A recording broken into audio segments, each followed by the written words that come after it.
भाई सच बता, तेरे साथ कितनी बार ऐसा हुआ है? नए साल का पहला दिन, तूने ठान लिया इस बार लाइफ बदलनी है। जिम ज्वाइन करेगा, सुबह 5 बजे उठेगा, पढ़ाई में टॉपर बनेगा या बिजनेस को आसमान तक ले जाएगा। पहले दिन तू फुल जोश में होता है, दूसरे दिन भी ठीक, लेकिन तीसरे हफ्ते आते आते जिम बैग कोने में पड़ा रहता है, अलार्म स्नूज हो जाता है और तेरा वो नया मैं वापस पुराने वाले मैं में बदल जाता है। तब तू खुद से पूछता है, यार मैं इतना वीक क्यों हूं? क्या मेरे अंदर डिसिप्लिन नहीं है? क्या मुझ में वो जीने का फायर नहीं है? लेकिन भाई सच्चाई थोड़ी अलग है। प्रॉब्लम तेरे अंदर की ताकत की कमी नहीं, प्रॉब्लम है तेरे पास सही सिस्टम का ना होना। देख, मोटिवेशन वैसे है जैसे माचिस की तीली, एक पल में जलती है लेकिन हवा का एक झोंका आते ही बुझ जाती है। और सिस्टम सिस्टम वो मजबूत चूल्हा है जो आग को घंटों, दिनों, सालों तक जलाए रखता है। और यहीं पर आती है आज की किताब, साइकोलॉजी फॉर डमीज। ये किताब तेरे दिमाग का यूजर मैनुअल है। ये समझाती है कि तेरे सोचने का तरीका, तेरी फीलिंग्स, तेरी हैबिट्स सब मिलकर तेरी पूरी जिंदगी का नक्शा कैसे खींचते हैं। और सबसे जरूरी बात, ये सिखाती है कि मोटिवेशन के भरोसे नहीं, स्ट्रक्चर और हैबिट्स के दम पर कैसे अपनी जिंदगी बदलनी है। तो भाई, अगर तू सच में समझना चाहता है कि दिमाग कैसे काम करता है और उस नॉलेज को अपनी सक्सेस की मशीन में कैसे बदलना है, तो सीट बेल्ट बांध ले। स्वागत है तेरा ऑडियो बुक 177 पर, जहां हम सिर्फ किताबें नहीं पढ़ते बल्कि जिंदगी जीने का नया तरीका सीखते हैं। देख भाई, हमारी पूरी जिंदगी में एक बहुत बड़ा धोखा है और वो है मोटिवेशन का चक्कर। तू सोचता है कि मोटिवेशन मिलेगी तो सब बदल जाएगा। यूट्यूब पर मोटिवेशनल वीडियो देख ली, किसी का सक्सेस स्टोरी सुन ली या फिर जिंदगी में कोई बड़ा झटका लग गया और तू बोलता है, बस अब मैं बदल जाऊंगा। लेकिन हकीकत यह है कि मोटिवेशन एक एनर्जी ड्रिंक की तरह है। शुरू में तेज असर करता है, तू फुल चार्ज हो जाता है, लेकिन थोड़ी देर बाद एनर्जी गिर जाती है और तू वापस वहीं खड़ा है जहां पहले था। यानी मोटिवेशन से शुरुआत हो सकती है, लेकिन मंजिल तक पहुंचने के लिए सिस्टम चाहिए। सोच, अगर किसान सिर्फ बारिश का इंतजार करता तो उसका खेत सूखा रह जाता, लेकिन वो क्या करता है? वो सिंचाई का सिस्टम बनाता है। वैसे ही अगर तू अपने दिमाग और हैबिट्स के लिए एक सिस्टम बना ले तो तुझे रोज मोटिवेशन खोजने की जरूरत नहीं पड़ेगी। और यही बात साइकोलॉजी फॉर डमीज समझाती है। तेरी लाइफ में जो भी सक्सेस चाहिए, चाहे करियर में हो, हेल्थ में हो या रिश्तों में, उसका रास्ता दिमाग को समझने से होकर जाता है। ये किताब कहती है कि तेरे दिमाग को समझना और फिर उसके हिसाब से हैबिट्स और सिस्टम्स बनाना, ये ऐसा है जैसे तू अपनी सक्सेस के लिए एक ऑटो पायलट सेट कर दे। तू बस इमेजिन कर, अगर तेरा दिमाग और तेरी हैबिट्स मिलकर तेरे गोल्स को अचीव करने में लग जाएं, तो तू हर दिन बिना थके, बिना रुके आगे बढ़ता जाएगा। मोटिवेशन स्पार्क है, सिस्टम इंजन। स्पार्क अकेले गाड़ी नहीं चला सकता, लेकिन इंजन स्पार्क को पकड़कर तुझे मंजिल तक ले जाता है। अब सवाल यह है, ये सिस्टम कैसे बने? और यहीं से शुरू होती है किताब की असली ताकत। अब भाई, सबसे पहले तो ये समझ कि साइकोलॉजी फॉर डमीज सिर्फ थ्योरी नहीं घुमा रही, ये तेरे हाथ में एक ऐसा नक्शा दे रही है जो तेरे दिमाग के गली कूचों तक पहुंचता है। किताब का सबसे बड़ा कॉन्सेप्ट है, तेरा दिमाग, तेरी हैबिट्स और तेरा बिहेवियर, ये सब साइंस के नियमों से चलते हैं। अगर तू इन नियमों को समझ ले तो तू अपने लिए ऐसे सिस्टम बना सकता है जो तेरे गोल्स को ऑटोमेटिकली हासिल करने में मदद करें। देख, साइकोलॉजी को आसान भाषा में समझ, ये दिमाग और बिहेवियर का साइंस ऑफ कैसे और क्यों है। मतलब तू जो सोचता है, जो महसूस करता है और जो करता है, उसके पीछे एक लॉजिक है, एक प्रोसेस है। और अगर तू उस प्रोसेस को पकड़ ले तो तू उसे बदल भी सकता है। मान ले, तू एक स्टूडेंट है जो टॉपर बनना चाहता है। अगर तू बस बोलेगा, मैं मेहनत करूंगा, तो हो सकता है मोटिवेशन खत्म होते ही तेरी मेहनत भी खत्म हो जाए। लेकिन अगर तू रोज 2 घंटे पढ़ने का सिस्टम सेट कर दे, डिस्ट्रैक्शंस को हटा दे और दिमाग को फोकस मोड में डालने के लिए छोटे छोटे ट्रिगर्स बना ले, तो पढ़ाई तेरा रोज का पार्ट बन जाएगी, जैसे ब्रश करना। यानी ये किताब तुझे सिखाती है कि विल पावर पर डिपेंड मत रह, ऐसे रिपीटेबल प्रोसेसेस बना जो बिना सोचे समझे भी तुझे प्रोग्रेस करवाएं। और यही बात बड़े बड़े एथलीट्स, सीईओज और साइंटिस्ट भी मानते हैं कि सक्सेस एक बार की मोटिवेशन का खेल नहीं, बल्कि रोज के छोटे छोटे हैबिट्स और डिसीजंस का रिजल्ट है। अब चल, मैं तुझे इस किताब के 6-7 ऐसे कॉन्सेप्ट्स बताता हूं जो तेरी लाइफ के हर हिस्से में काम आएंगे, चाहे वो करियर हो, हेल्थ हो या पर्सनल ग्रोथ। चैप्टर 1, बिहेवियर और माइंड का साइंस समझो। भाई, साइकोलॉजी फॉर डमीज का पहला बड़ा सबक ये है कि तेरा बिहेवियर सिर्फ तेरी आदतों का खेल नहीं, बल्कि तेरे दिमाग की वायरिंग का नतीजा है। हम अक्सर सोचते हैं कि हम जो करते हैं वो हमारी चॉइस है, लेकिन असलियत ये है कि हर एक्शन के पीछे एक इनविजिबल सिस्टम काम कर रहा है। तेरे दिमाग के न्यूरॉन्स, तेरे पिछले एक्सपीरियंसेस और तेरी एनवायरनमेंट का मिला जुला असर। मान ले तू रोज शाम को जिम जाने का सोचता है, लेकिन ऑफिस से लौटते ही नेटफ्लिक्स चालू कर देता है। अब ये तेरी कमजोरी नहीं, ये तेरे दिमाग का ऑटो पायलट है जो कंफर्ट जोन की तरफ खींचता है। किताब कहती है, अगर तू इस ऑटो पायलट को पहचान ले और उसके ट्रिगर्स बदल दे, तो तेरे एक्शंस भी बदल जाएंगे। रियल लाइफ एग्जाम्पल, एक मेरे दोस्त का एग्जाम्पल ले। वो हर शाम जंक फूड खाता था और फिर गिल्ट फील करता था। जब उसने अपने हैबिट लूप को समझा, तो पता चला कि उसका ट्रिगर बोर्डम था। शाम को अकेला बैठना। उसने बस ट्रिगर बदल दिया, उसी टाइम जिम जाने लगा या दोस्त से कॉल करने लगा, और देखते ही देखते उसकी अनहेल्थी ईटिंग कम हो गई। एक्शन स्टेप, आज ही एक कागज और पेन ले और अपनी एक बुरी आदत लिख, फिर नोट कर ये हैबिट कब और क्यों ट्रिगर होती है। अगले हफ्ते से ट्रिगर बदलने की कोशिश कर। बस यही छोटा सा बदलाव तुझे दिखा देगा कि साइकोलॉजी का साइंस तेरी लाइफ में कितना पावरफुल है। भाई, माइंड और बिहेवियर को समझना ऐसे है जैसे किसी गेम के हिडन चीट कोड्स मिल जाएं, और जब ये कोड्स तेरे पास हों तो गेम तेरे हिसाब से चलता है। देख भाई, तू चाहे कितनी भी प्लानिंग कर ले, एक्शन तब तक नहीं होगा जब तक अंदर से कोई रीजन, कोई फायर, कोई इमोशन उसे पुश ना करे। साइकोलॉजी फॉर डमीज कहती है, मोटिवेशन और इमोशन तेरे बिहेवियर के इंजन में जलने वाला ईंधन है। मोटिवेशन दो तरह की होती है।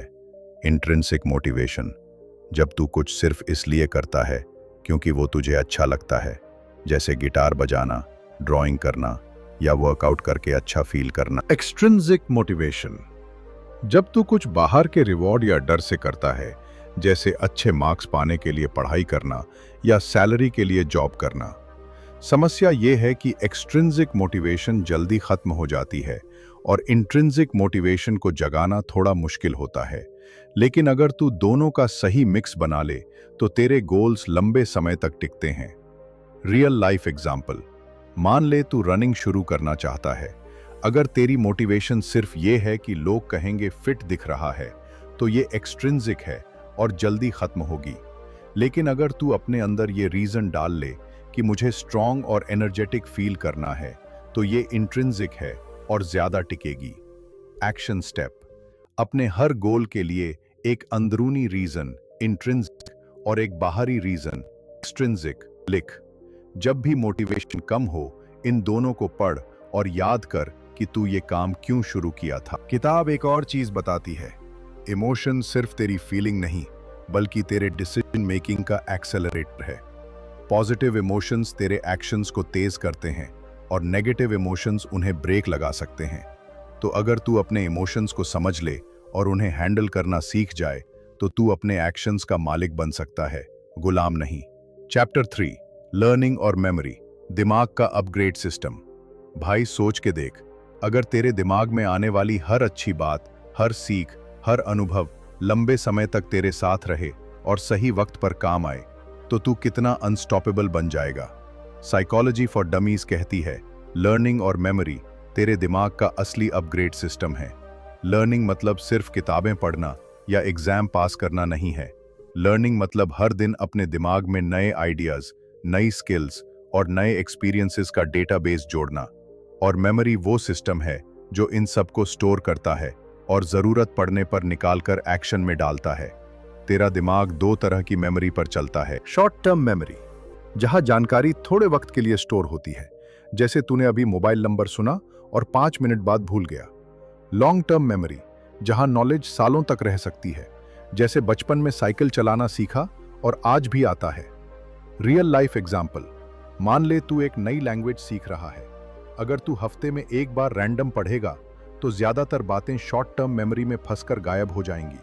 लेकिन अगर तू रोज छोटे छोटे डोजेज में प्रैक्टिस करेगा तो तेरी लॉन्ग टर्म मेमोरी उसे परमानेंट बना देगी। एक्शन स्टेप: किसी भी नई स्किल या नॉलेज को लॉन्ग टर्म में स्टोर करने के लिए स्पेस्ड रेपिटेशन मेथड अपनाओ। मतलब बीच बीच में उसे दोहराते रहो। एग्जाम्पल: अगर आज कुछ नया सीखा तो कल, फिर 3 दिन बाद, फिर 1 हफ्ते बाद रिवाइज करो। यह दिमाग का नेचुरल लर्निंग साइकिल है। किताब साफ कहती है, लर्निंग और मेमोरी को मास्टर करना ऐसे है जैसे तू अपने दिमाग को सुपर कंप्यूटर में बदल रहा हो। फर्क बस इतना है कि ये कंप्यूटर तू जितना ज्यादा इस्तेमाल करेगा उतना तेज और पावरफुल बनता जाएगा। चैप्टर 4, पर्सनालिटी, नेचर और नर्चर का गेम। भाई, कभी सोचा है कि लोग इतने अलग क्यों होते हैं? कोई हमेशा हंसमुख, कोई गुस्सैल, कोई शांत, कोई एडवेंचरस। ये सब यूं ही नहीं होता। साइकोलॉजी फॉर डमीज कहती है, तेरी पर्सनालिटी 2 बड़े फैक्टर्स से बनती है, नेचर और नर्चर। नेचर मतलब तेरे जीन्स, तेरा बायोलॉजिकल मेकअप, जो चीजें तेरे साथ पैदा होती हैं। नर्चर मतलब तेरा एनवायरनमेंट, तेरी अपब्रिंगिंग, तेरे एक्सपीरियंसेस, जो चीजें तू जीते जी सीखता है। अगर नेचर तेरा रॉ मटेरियल है तो नर्चर वो स्कल्प्टर है जो उस मटेरियल से शेप बनाता है। मान ले किसी के अंदर लीडरशिप की नेचुरल क्वालिटी है, नेचर, लेकिन अगर उसे बचपन से मौका नहीं मिला, गाइडेंस नहीं मिली, नर्चर, तो शायद वो क्वालिटी कभी बाहर ही ना आए। रियल लाइफ एग्जाम्पल: मेरे एक दोस्त में बचपन से आर्ट का टैलेंट था, लेकिन घर वालों ने हमेशा उसे साइंस लेने को पुश किया। रिजल्ट: वो 25 साल की उम्र में भी कंफ्यूज था। बाद में जब उसने फिर से आर्ट को अपनाया तो उसकी क्रिएटिविटी खिलने लगी। यही नर्चर का असर है। एक्शन स्टेप: आज बैठकर खुद से पूछ, मेरी कौन सी 3 क्वालिटीज नेचर से हैं और कौन सी मैंने नर्चर से डेवलप की हैं। फिर सोच, क्या मैं नर्चर से अपनी नेचर को बेहतर बना रहा हूं या उसे दबा रहा हूं? अगर दबा रहा हूं तो एक्शन प्लान बना कि उन्हें बाहर कैसे लाना है। किताब का साफ कहना है, पर्सनैलिटी पत्थर पर लिखा नहीं, मिट्टी जैसा है। तू चाहे तो उसे अपनी पसंद के हिसाब से शेप दे सकता है, बशर्ते तू खुद को समझने और ग्रो करने का एफर्ट करे। चैप्टर 5, सोशल साइकोलॉजी, लोग तेरे माइंडसेट को कैसे शेप करते हैं। भाई, मान या ना मान, तू अकेला नहीं सोचता। तेरे सोचने का तरीका, तेरे डिसीजंस, तेरे ड्रीम्स, सब पर तेरे आसपास के लोगों का असर होता है। यही है social psychology. Psychology for dummies के हिसाब से ये वो साइंस है जो बताती है कि लोग एक दूसरे को कैसे इन्फ्लुएंस करते हैं। देख, इंसान सोशल एनिमल है। हम दूसरों की रिएक्शंस देखकर खुद के बिहेवियर को एडजस्ट करते हैं। अगर तेरे दोस्त हर वीकेंड पार्टी करते हैं तो तू भी नॉर्मल मानकर उसमें खिंच सकता है, चाहे तेरा गोल कुछ और हो। ये इन्फ्लुएंस सटल भी हो सकता है, जैसे सोशल मीडिया पर दूसरों की लाइफ देखकर तेरे अंदर कंपैरिजन का जहर भरना। रियल लाइफ एग्जाम्पल: एक लड़का था जो हेल्थ कॉन्शियस था, रोज वर्कआउट करता था। फिर उसकी कंपनी बदल गई। नए कलीग्स जंक फूड के शौकीन और लेट नाइट काम करने वाले थे। धीरे धीरे उसका वर्कआउट छूट गया और ईटिंग हैबिट्स भी बिगड़ गईं। रीजन: एनवायरनमेंट का स्लो बट स्टेडी असर। एक्शन स्टेप: अपने आसपास के 5 सबसे ज्यादा मिलने जुलने वाले लोगों की लिस्ट बना और सोच, क्या ये लोग तुझे तेरे गोल्स के करीब ले जा रहे हैं या दूर? अगर दूर ले जा रहे हैं तो या तो सर्कल बदल या बाउंड्रीज सेट कर। किताब साफ कहती है, सोशल इन्फ्लुएंस का इस्तेमाल अपने बेनिफिट के लिए कर। ऐसे लोगों के साथ रहे जो तुझे इंस्पायर करें, चैलेंज करें और तेरे स्टैंडर्ड्स ऊंचे रखें। सोशल साइकोलॉजी को समझना मतलब अपने एनवायरनमेंट को अपने फेवर में डिजाइन करना। चैप्टर 6, साइकोलॉजिकल डिसऑर्डर्स और मेंटल हेल्थ, माइंड की हिडन बैटल्स। भाई, बाहर से हम सब ठीक लगते हैं, इंस्टाग्राम पर मुस्कुराते चेहरे, कॉलेज में हंसी मजाक, ऑफिस में प्रोफेशनल स्माइल, लेकिन सच ये है कि कई लोग अंदर से चुपचाप लड़ाई लड़ रहे होते हैं। ये लड़ाई फिजिकल नहीं, मेंटल होती है। साइकोलॉजी फॉर डमीज कहती है कि मेंटल हेल्थ का मतलब सिर्फ पागलपन से बचना नहीं है, बल्कि अपने दिमाग को उसी तरह फिट रखना है जैसे तू अपने शरीर को फिट रखता है। साइकोलॉजिकल डिसऑर्डर्स का नाम सुनते ही लोगों को डर लगता है, डिप्रेशन, एंग्जाइटी, बाइपोलर डिसऑर्डर। लेकिन किताब कहती है कि ये सिर्फ लेबल्स नहीं बल्कि कॉम्प्लेक्स कंडीशंस हैं जो बायोलॉजिकल, साइकोलॉजिकल और सोशल तीनों फैक्टर्स के मिक्स से आती हैं। कभी ये जेनेटिक्स का असर होते हैं, कभी लाइफ एक्सपीरियंसेस का, और कभी सिर्फ इसलिए क्योंकि इंसान अकेला महसूस करता है और उसे कोई सुनने वाला नहीं होता। अब सोच, अगर तेरे दिमाग को लगातार स्ट्रेस, फियर और आइसोलेशन का डोज मिले तो वो भी थक जाएगा, जैसे कोई कंप्यूटर बिना ब्रेक के ओवरहीटिंग हो जाए। और जब दिमाग थकता है तो ये सिर्फ मूड पर नहीं, तेरे पूरे बिहेवियर, तेरी प्रोडक्टिविटी, तेरे रिलेशनशिप्स पर असर डालता है। रियल लाइफ एग्जाम्पल, मेरे एक दोस्त की लाइफ परफेक्ट लगती थी, अच्छी जॉब, अच्छा घर, लविंग फैमिली, लेकिन अंदर ही अंदर वो एंग्जाइटी से जूझ रहा था। रात को सो नहीं पाता था, छोटी छोटी बातें भी उसे परेशान कर देती थीं। जब उसने हेल्प लेने का फैसला किया और थेरेपी शुरू की तो उसने सीखा कि उसकी एंग्जाइटी ट्रिगर्स क्या हैं और उन्हें कैसे हैंडल करना है। अब वो ज़्यादा स्टेबल और खुश है क्योंकि उसने एक्सेप्ट किया कि मेंटल हेल्थ भी उतनी ही इंपॉर्टेंट है जितनी फिजिकल हेल्थ। Action step. आज अपने आप से एक ऑनेस्ट सवाल पूछ, मैं सच में कैसा फील कर रहा हूं? अगर आंसर है कि तू थका हुआ, स्ट्रेस्ड या लगातार परेशान है, तो हेल्प लेने में शर्म मत कर। किसी ट्रस्टेड दोस्त, फैमिली मेंबर या प्रोफेशनल से बात कर। और अपने डेली रूटीन में कम से कम एक ऐसा काम डाल जो तुझे मेंटल रिलीफ दे, जैसे वॉक करना, मेडिटेशन या जर्नलिंग। किताब कहती है मेंटल हेल्थ को इग्नोर करना ऐसे है जैसे तू अपनी गाड़ी का चेक इंजन लाइट जलते हुए भी उसे हाईवे पर तेज चला रहा हो। एक दिन वो रुक जाएगी। और भाई, तू अपनी लाइफ को यूं रुकने मत दे। अपने दिमाग की देखभाल करना सिर्फ जरूरी नहीं बल्कि तेरी लॉन्ग टर्म सक्सेस के लिए बुनियादी चीज है।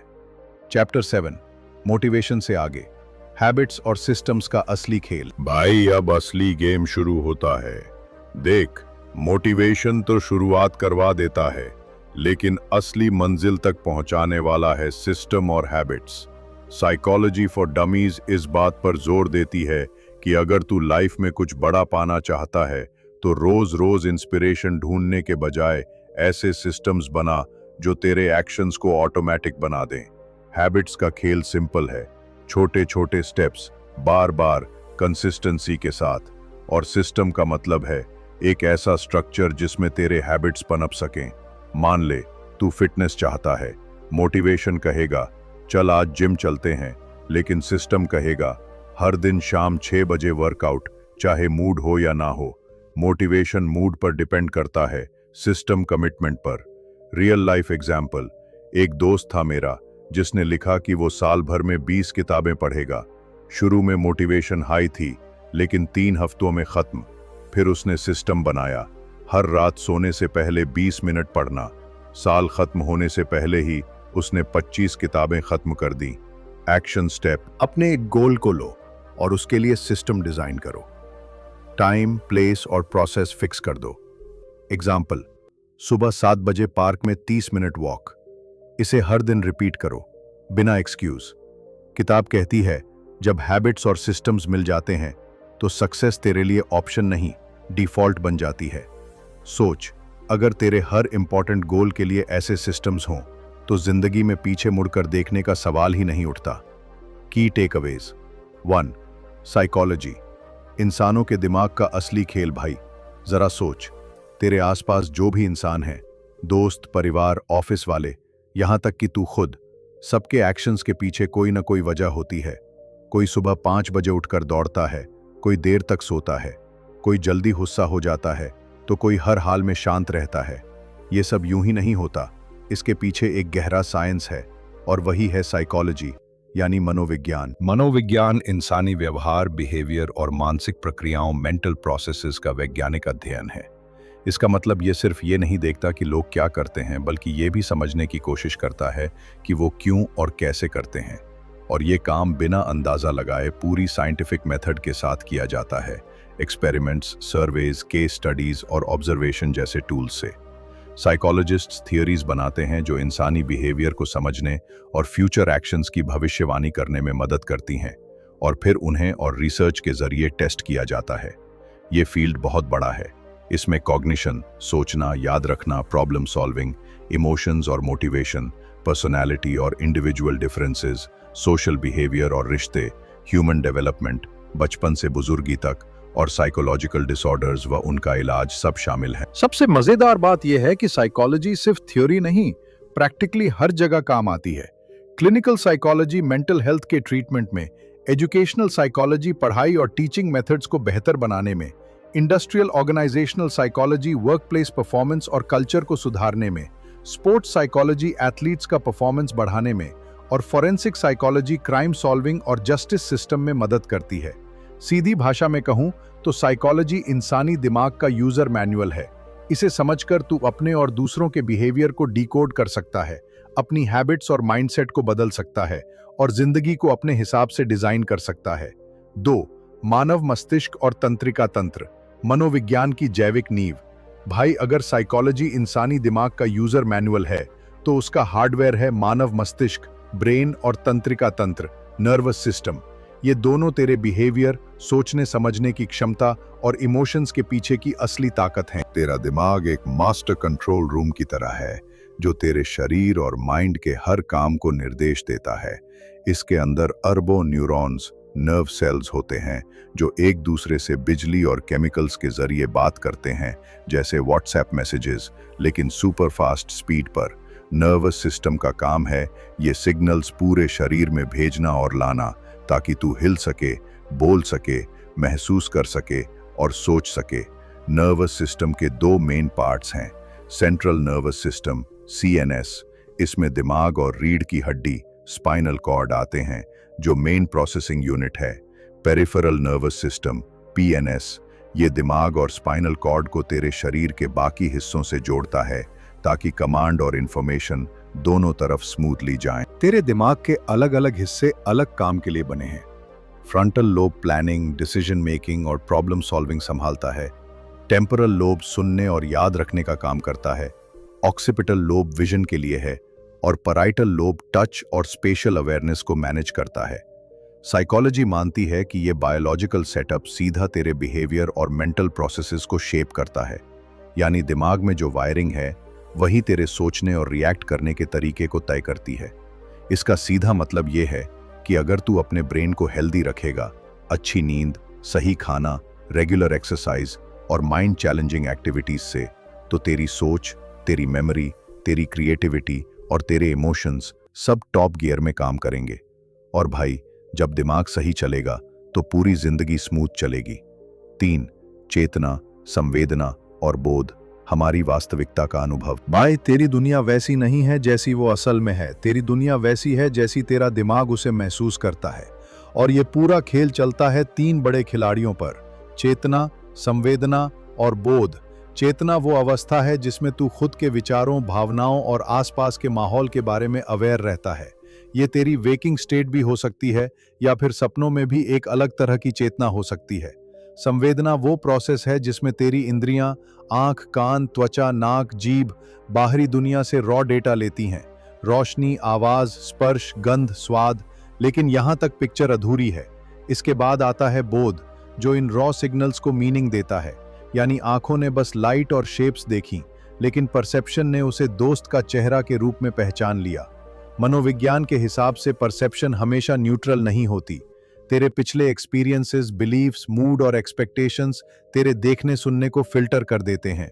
यही वजह है कि 2 लोग एक ही सिचुएशन को अलग तरह से एक्सपीरियंस कर सकते हैं। एग्जाम्पल के लिए, बारिश के दिन कोई रोमांस महसूस करेगा तो कोई डिप्रेशन। दोनों ने वही बारिश देखी, लेकिन परसेप्शन अलग थी। अगर तू अपनी परसेप्शन इंप्रूव करना चाहता है तो अपनी अवेयरनेस बढ़ा, खुद के बायसेस पहचान और नए पर्सपेक्टिव्स अपनाने की आदत डाल। इससे तेरे फैसले ज्यादा बैलेंस्ड होंगे और तू सिचुएशंस को ज्यादा क्लियर तरीके से देख पाएगा। और भाई, जब रियलिटी को साफ देखेगा तो रिएक्शंस भी सही देगा। 4. सीखना और स्मृति, दिमाग का ज्ञान संग्रह और अपग्रेड सिस्टम। भाई, तेरा दिमाग एक ऐसे सुपर कंप्यूटर की तरह है जो हर दिन नई फाइलें सेव करता है और पुराने डेटा को जरूरत पड़ने पर इंस्टेंटली निकाल देता है। ये पूरा सिस्टम 2 प्रोसेसेस पर चलता है: सीखना, लर्निंग, और स्मृति, मेमोरी। सीखना मतलब सिर्फ स्कूल कॉलेज में पढ़ना नहीं, बल्कि जिंदगी के हर अनुभव से नए स्किल्स और जानकारी हासिल करना। ये स्किल हो सकती है गाड़ी चलाना, गिटार बजाना या किसी सिचुएशन में सही डिसीजन लेना। स्मृति उस नॉलेज का स्टोरेज है ताकि तू उसे सालों बाद भी रिकॉल कर सके। मेमोरी दो तरह की होती है। शॉर्ट टर्म मेमोरी, थोड़े वक्त के लिए डेटा रखना, जैसे किसी का मोबाइल नंबर सुनकर कुछ मिनट याद रखना। लॉन्ग टर्म मेमोरी, नॉलेज और स्किल्स को सालों तक स्टोर करना, जैसे बचपन में सीखी साइकिल आज भी चलाना आना। साइकोलॉजी के मुताबिक लर्निंग और मेमोरी एक दूसरे के साथी हैं। तू कुछ सीखता है, फिर उसे बार बार प्रैक्टिस करके लॉन्ग टर्म मेमोरी में डालता है। यही वजह है कि स्पेस्ड रेपिटेशन और कंसिस्टेंट रिवीजन किसी भी स्किल या नॉलेज को पक्का करने का सबसे इफेक्टिव तरीका है। एग्जाम्पल के लिए, अगर तू नई भाषा सीखना चाहता है तो हफ्ते में एक बार लंबा सेशन लेने से अच्छा है कि रोज 20-30 मिनट प्रैक्टिस करे। ऐसा करने से तेरी मेमोरी लैंग्वेज के शब्दों और ग्रामर को लॉन्ग टर्म में लॉक कर लेगी। अगर तू अपने लर्निंग और मेमोरी सिस्टम को स्ट्रांग बनाना चाहता है तो अपने दिमाग को चैलेंज दे। नई स्किल्स सीख, पजल्स हल कर, पढ़ी हुई चीज को दोहराने की आदत डाल और डिस्ट्रैक्शन से दूर रह। भाई, जब यह सिस्टम मजबूत होगा तो नॉलेज तेरी ताकत बन जाएगी और तू किसी भी फील्ड में आगे निकल सकता है। प्रेरणा और भावना, इंसानी व्यवहार का ईंधन भाई। तेरे हर एक्शन के पीछे कोई ना कोई रीजन होता है और वो रीजन दो चीजों से आता है, प्रेरणा मोटिवेशन और भावना इमोशन। ये दोनों तेरे बिहेवियर के इंजन का फ्यूल हैं। प्रेरणा वो ताकत है जो तुझे किसी गोल की तरफ धकेलती है। ये दो तरह की होती है। इंट्रिंसिक मोटिवेशन, जब तू कुछ इसलिए करता है क्योंकि वो तुझे अंदर से अच्छा लगता है, जैसे म्यूजिक बजाना या वर्कआउट करना, क्योंकि तू खुद को एनर्जेटिक महसूस करता है। एक्सट्रिंसिक मोटिवेशन, जब तू बाहर के रिवॉर्ड या डर से ड्रिवन होता है, जैसे अच्छे मार्क्स के लिए पढ़ाई करना या बॉस से डांट से बचने के लिए काम करना। भावनाएं सिर्फ तेरे मूड का हिस्सा नहीं है, बल्कि ये तेरे डिसीजन मेकिंग और एक्शंस को डायरेक्ट इन्फ्लुएंस करती हैं। पॉजिटिव इमोशंस जैसे एक्साइटमेंट या खुशी तुझे फास्ट एक्शन लेने और ज्यादा एफर्ट लगाने के लिए पुश करती हैं। वहीं नेगेटिव इमोशंस जैसे डर या गुस्सा कभी कभी तुझे रोक भी सकती हैं, लेकिन सही इस्तेमाल पर ये तुझे सर्वाइवल मोड में शार्प भी बना सकती हैं। एग्जाम्पल के लिए, अगर तू रनिंग शुरू करता है सिर्फ इसलिए कि लोग कहेंगे फिट दिख रहा है, एक्सट्रिंसिक, तो ये मोटिवेशन जल्दी खत्म हो सकती है। लेकिन अगर तू दौड़ना शुरू करता है क्योंकि तुझे अपने अंदर स्ट्रेंथ और फ्रेशनेस महसूस होती है, इंट्रिंसिक, तो ये हैबिट लंबे समय तक टिकेगी। साइकोलॉजी कहती है कि असली गेम तब बनता है जब तू इंट्रिंसिक और एक्सट्रिंसिक मोटिवेशन का सही बैलेंस बना ले और अपनी इमोशंस को हैंडल करना सीख जाए। ऐसा करने पर तेरे एक्शंस तेरे मूड पर डिपेंड नहीं करेंगे और तू कंसिस्टेंटली अपने गोल्स की तरफ बढ़ेगा। 6. व्यक्तित्व, नेचर और नर्चर का खेल भाई। कभी सोचा है कि लोग इतने अलग क्यों होते हैं? कोई हमेशा खुश मिजाज, कोई जल्दी गुस्सा करने वाला, कोई बेहद शांत, तो कोई एडवेंचरस। ये फर्क सिर्फ किस्मत या मूड की वजह से नहीं, बल्कि दो बड़ी ताकतों के मेल से आता है, नेचर और नर्चर। नेचर का मतलब है तेरी जेनेटिक वायरिंग, तेरे अंदर के वो गुण जो तू लेकर पैदा हुआ है। ये तेरी बायोलॉजी और जीन्स से आते हैं, जैसे इंटेलिजेंस का बेस लेवल, टेम्परामेंट या कुछ नेचुरल टैलेंट। नर्चर का मतलब है तेरा एनवायरनमेंट, अपब्रिंगिंग और लाइफ एक्सपीरियंसेस, जो चीजें तू जीते जी सीखता और अपनाता है। सोच, नेचर तेरे पर्सनैलिटी का रॉ मटेरियल है और नर्चर वो कलाकार, स्कल्प्टर है जो इस रॉ मटेरियल को शेप देता है। अगर तेरे पास लीडरशिप की नेचुरल क्वालिटी है, नेचर, लेकिन तुझे कभी मौका नहीं मिला और सही गाइडेंस नहीं मिली, नर्चर, तो शायद वो क्वालिटी कभी बाहर ना आए। एग्जाम्पल के लिए, एक लड़का बचपन से ड्राइंग में अच्छा था, लेकिन घर वालों ने हमेशा साइंस पढ़ने को कहा। सालों तक वो आर्ट से दूर रहा, लेकिन जब उसने वापस स्केचिंग शुरू की तो उसका क्रिएटिव साइड फिर से बाहर आ गया। यही नर्चर की पावर है। ये किसी टैलेंट को दबा भी सकता है और निखार भी सकता है। साइकोलॉजी कहती है कि पर्सनैलिटी पत्थर पर लिखी हुई नहीं होती, बल्कि मिट्टी जैसी होती है, जिसे तू चाहे तो अपनी पसंद के हिसाब से शेप दे सकता है। इसके लिए जरूरी है खुद को समझना, अपनी स्ट्रेंथ्स को पहचानना और अपने एनवायरनमेंट को ऐसा बनाना जो तेरी ग्रोथ को सपोर्ट करे। सामाजिक मनोविज्ञान, लोग तुझ पर कैसे असर डालते हैं भाई? मान ले या ना मान, तेरे सोचने का तरीका, तेरे डिसीजंस, यहां तक कि तेरे ड्रीम्स तक, सब पर तेरे आसपास के लोगों का असर होता है। और यही है सामाजिक मनोविज्ञान, सोशल साइकोलॉजी का खेल। इंसान सोशल एनिमल है। हम दूसरों की मौजूदगी, उनके वर्ड्स और उनके बिहेवियर को देख देख कर खुद को एडजस्ट करते हैं। अगर तेरे दोस्त हर वीकेंड पार्टी करते हैं तो धीरे धीरे तुझे भी ये नॉर्मल लगने लगेगा। भले ही तेरा गोल कुछ और हो। सोशल इन्फ्लुएंस कई बार सटल होता है, जैसे सोशल मीडिया पर दूसरों की लाइफ देखकर अपने बारे में कंपैरिजन करना और खुद से डिससैटिस्फाइड होना। एग्जाम्पल के लिए, मेरा एक दोस्त रेगुलर वर्कआउट करता था, लेकिन जॉब बदलने के बाद उसके नए कॉलीग्स लेट नाइट काम करते थे और जंक फूड के शौकीन थे। कुछ महीनों में उसका वर्कआउट छूट गया और ईटिंग हैबिट्स भी बिगड़ गईं। उसे लगा कि ये उसकी खुद की वीकनेस है, लेकिन असल में ये एनवायरनमेंट का स्लो इन्फ्लुएंस था। साइकोलॉजी कहती है कि सोशल इन्फ्लुएंस को पहचानना और उसे अपने फेवर में इस्तेमाल करना गेम चेंजर है।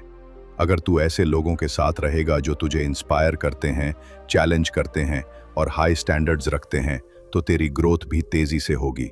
और अगर तेरा सर्कल तुझे पीछे खींच रहा है, तो या तो अपना सर्कल बदल या फिर क्लियर बाउंड्रीज सेट कर। तेरे एनवायरनमेंट में लोग तेरे बिहेवियर को या तो ऊपर ले जा सकते हैं या नीचे गिरा सकते हैं। चुनाव तेरे हाथ में है कि तू किस तरह का असर अपनी लाइफ में आने देता है। 8. मानव विकास, जीवन भर चलने वाला सफर भाई। इंसान का विकास, ह्यूमन डेवलपमेंट सिर्फ बचपन तक नहीं होता, ये तो पूरी जिंदगी चलता है। साइकोलॉजी बताती है कि लाइफ के हर स्टेज में तू बदलता है, शारीरिक रूप से भी और मानसिक रूप से भी। बचपन में तेरा फोकस बेसिक स्किल्स सीखने पर होता है, चलना, बोलना, पढ़ना। किशोरावस्था, टीनेज में तू अपनी आइडेंटिटी खोजता है। दोस्तों का असर सबसे ज्यादा होता है और इमोशंस रोलर कोस्टर की तरह ऊपर नीचे होते रहते हैं। युवावस्था, यंग अडल्टहुड में करियर बनाना, रिलेशनशिप संभालना और रिस्पॉन्सिबिलिटीज लेना तेरे मेन गोल्स होते हैं। फिर अडल्टहुड के मैच्योर स्टेजेस में लाइफ स्टेबिलिटी, फैमिली और खुद से बड़े गोल्स की तरफ शिफ्ट होने लगती है। बुढ़ापे, ओल्ड एज में प्रायोरिटीज बदल जाती हैं। तू अपने पास्ट को इवैल्यूएट करता है, लेगेसी के बारे में सोचता है और पीस ढूंढता है। हर स्टेज के अपने चैलेंजेस और अपॉर्चुनिटीज होते हैं। एग्जाम्पल के लिए, अगर किसी को बचपन में इमोशनल सपोर्ट और अच्छा एजुकेशन मिले तो उसका कॉन्फिडेंस और लर्निंग एबिलिटी स्ट्रांग होती है। वहीं किसी स्टेज में गलत हैबिट्स या टॉक्सिक एनवायरनमेंट ग्रोथ को स्लो कर सकते हैं। साइकोलॉजी कहती है कि अगर तू लाइफ के हर स्टेज के नेचुरल चेंजेस को समझ ले तो तू खुद को बेहतर प्रिपेयर कर सकता है और हर फेज में मैक्सिमम ग्रोथ कर सकता है। ये समझ तुझे पेशेंस भी देगी और ये कॉन्फिडेंस भी कि अभी जो फेज चल रहा है वो भी इवेंचुअली बदल जाएगा। 9. मनोवैज्ञानिक विकार, दिमाग की छुपी लड़ाइयाँ। भाई, बाहर से हम सब नॉर्मल दिखते हैं, लेकिन सच ये है कि कई लोग अंदर ही अंदर ऐसी लड़ाई लड़ रहे होते हैं जो दिखाई नहीं देती। ये लड़ाई है मनोवैज्ञानिक विकारों, साइकोलॉजिकल डिसऑर्डर्स से, और ये उतनी रेयर नहीं जितनी लोग सोचते हैं। साइकोलॉजी मानती है कि मेंटल हेल्थ इश्यूज सिर्फ एक वजह से नहीं होते, बल्कि 3 फैक्टर्स के कॉम्बिनेशन से आते हैं: biological, genes, brain chemistry, neurological issues; psychological, trauma, negative thinking patterns, personality traits; और social, relationships, environment, financial stress. इन तीनों का मिला जुला असर किसी के माइंड को कमजोर कर सकता है। कॉमन डिसऑर्डर्स में depression, anxiety, bipolar disorder, schizophrenia, PTSD जैसी कंडीशंस आती हैं। प्रॉब्लम यह है कि हमारी सोसाइटी में मेंटल हेल्थ पर खुलकर बात नहीं होती, जिससे लोग हेल्प लेने से डरते हैं और कंडीशन बिगड़ती जाती है। एग्जाम्पल के लिए, मेरे एक दोस्त की लाइफ बाहर से परफेक्ट थी, अच्छी जॉब, सपोर्टिव फैमिली, लेकिन अंदर से वो एंग्जाइटी और पैनिक अटैक से जूझ रहा था। जब उसने थेरेपी ली तो उसे अपने ट्रिगर्स और कोपिंग स्ट्रेटजीज का पता चला और धीरे धीरे वो फिर से नॉर्मल लाइफ जीने लगा। साइकोलॉजी कहती है कि मेंटल हेल्थ को इग्नोर करना ऐसे है जैसे गाड़ी में चेक इंजन लाइट जल रही हो और तू सोच रहा हो, अभी तो चल रही है, बाद में देख लेंगे। अगर तू साइंस को अर्ली पहचान ले और सही हेल्प ले तो रिकवरी पूरी तरह पॉसिबल है।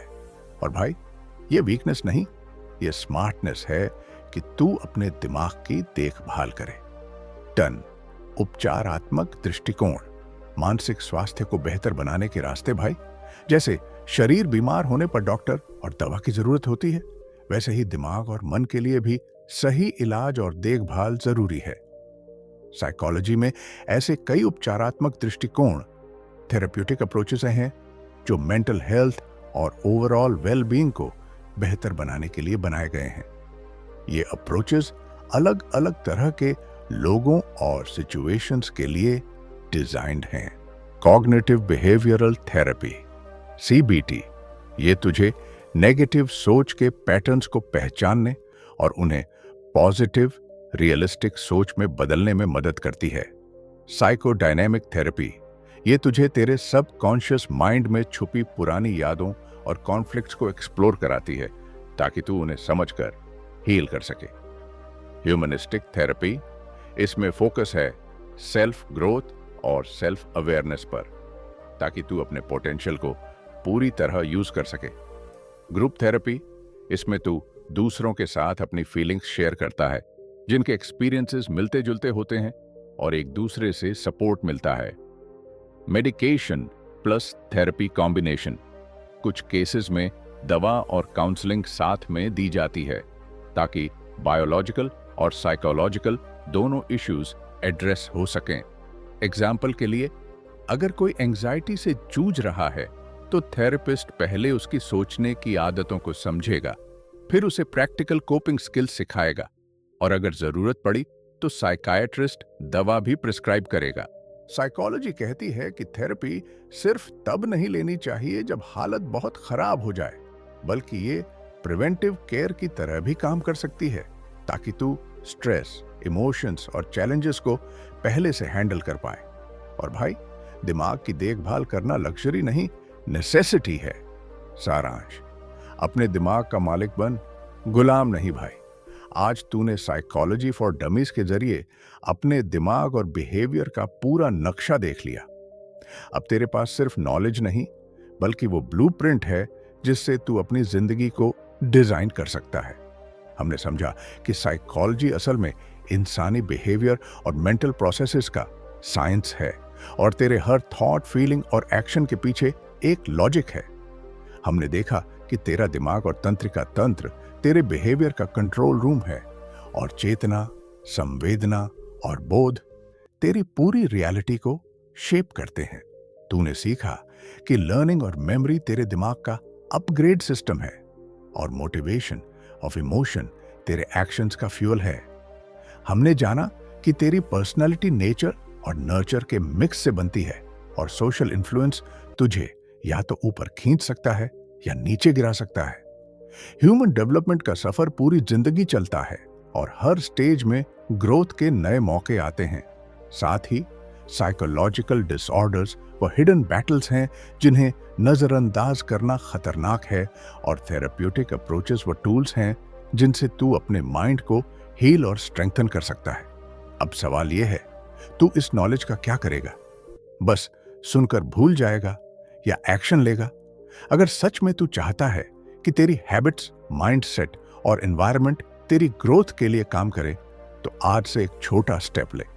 एक सिस्टम बना, अपनी थिंकिंग को अपग्रेड कर और अपनी मानसिक स्वास्थ्य को उतनी ही प्राथमिकता दे जितनी शारीरिक स्वास्थ्य को देता है।